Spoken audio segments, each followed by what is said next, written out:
আপনি সত্যিই সৌভাগ্যবান। কেননা আপনার পাশে আপনার পরিবার, আপনার মা বাবা, ভাই বোন, আত্মীয়স্বজন, আপনার স্ত্রী সন্তানাদি সবাই আপনার পাশে আছে। যাদের সীমাহীন ভালোবাসা, মায়া, মমতা এবং ত্যাগ তিতিক্ষার কারণে আপনি আজও গর্বের সাথে বুক ফুলিয়ে স্বাধীনভাবে পৃথিবীর বুকে বিচরণ করছেন। পৃথিবীতে যাদের মা নেই, যাদের বাবা নেই, তারাই বুঝে পৃথিবীতে মানুষের উত্তাপ কতটুকু, সূর্যের তাপ কতটুকু। তারাই জানে পৃথিবীতে মানুষ কতটুকু ধ্বংসাত্মক, হিংসাত্মক এবং আক্রমণাত্মক। মানুষের ছোবল থেকে যাদের পিতামাতা নাই, তারাই বুঝে যে কতটা কষ্ট বাঁচা। সুতরাং পরিবারকে সময় দিন। যারা আপনার মা বাবা, ভাই বোন, আত্মীয় স্বজনের সাথে যাদের সম্পর্ক একটু দূরে আছে, তারা সম্পর্ক আর একটু বাড়ানোর চেষ্টা করেন। কিংবা আমরা যারা বন্ধু বান্ধবদেরকে খুব আপন ভাবছি, প্রকৃতপক্ষে বন্ধু বান্ধবরা ততটা আপন নয় যতটা আপন আমরা ভাবছি। একটা নির্দিষ্ট সময় শেষে চাহিদার উপর নির্ভর করে বা স্থান ভেদে সময়ের কালে বন্ধু সৃষ্টি হয়, আবার বন্ধুরা ঠিকই চলে যায়।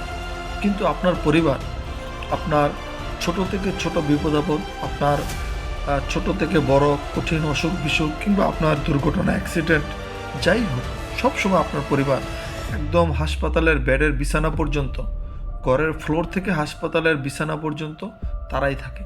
কিংবা আপনার যত বড় বিপদ হোক, কিংবা আপনার পরিবারের কোনো সদস্য নেশাগ্রস্ত হোক, পাগল কিংবা প্রতিবন্ধী হোক, আপনার পরিবারই তাদের দেখাশোনা, দেখভাল করছে।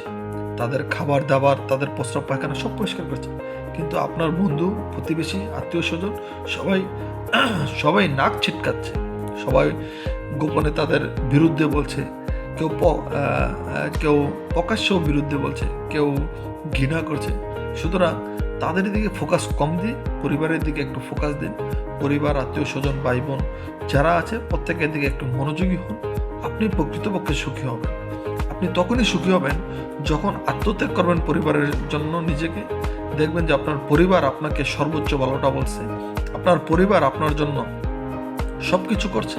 আপনি পরিবারের কাছে যখন ভালো হবেন, তখন আপনি মৃত্যুর পরও ভালো হবেন। কিংবা পরিবারের সাথে যদি আপনি সম্পর্ক খারাপ করে আপনি অন্য কোথাও যে আত্মীয় স্বজন, বন্ধু বান্ধব কিংবা পাড়া প্রতিবেশীর কাছে ভালো থাকতে চান, আপনি প্রকৃতপক্ষে বোকার সঙ্গে বসবাস করছেন। আপনি সবার কাছেই খারাপ হচ্ছেন, পরিবারের কাছেও খারাপ হচ্ছেন, ইভেন আপনি মৃত্যুর পরও আপনার পরকালের জীবনও বরবাদ করছেন। সুতরাং যে সময়টুকু, যে ব্যয়টুকু আপনি পরিবার, আত্মীয় স্বজন ছাড়া অন্য কারোর সাথে করছেন, তাদের থেকে ব্যয় কমিয়ে আপনি পরিবারের জন্য, আপনি আজকে পরিবারে যাচ্ছেন, আপনি 500 টাকার খাবার নিয়ে যান, সবাই একসাথে বসে খান। আপনি আজকে পরিবারকে নিয়ে সাথে একটা কিছু করেন, তাদের নিয়ে একটু ঘুরতে বেরোন, তাদের কথাগুলোকে মূল্যায়ন করেন। দেখবেন যে আপনি এমন আত্মতৃপ্ত হবেন, পরিবারের জন্য করতে পেরে নিজেকে এত ভালো লাগবে যে আপনি তখন বলবেন যে আল্লাহ তাআলা কেনই আমাকে এত দূরে রেখেছিল। এই কারণেই বলা হয়েছিল যে মায়ের পায়ের নিচে সন্তানের বেহেশত, কিংবা যদি হুকুম থাকতো স্ত্রীকে তার স্বামীর সেজদা করার কথাগুলো থাকতো।